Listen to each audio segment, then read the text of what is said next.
الحمدللہ والصلاة والسلام علی رسول اللہ۔ آج ہم رسول اللہ صلی اللہ علیہ وسلم کی نیند سے متعلق گفتگو کریں گے۔ صحیح شمائل محمدی سے یہ روایت آپ کے سامنے پیش خدمت ہے۔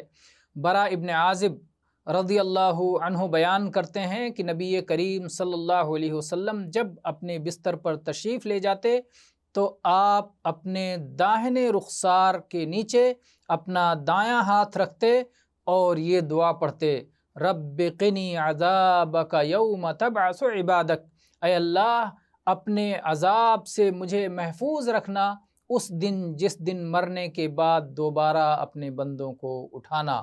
اسے امام ترمذی رحمہ اللہ نے کتاب الدعوات میں 3396 نمبر پر ذکر کیا ہے۔ واللہ تعالی اعلم والحمد للہ رب العالمین۔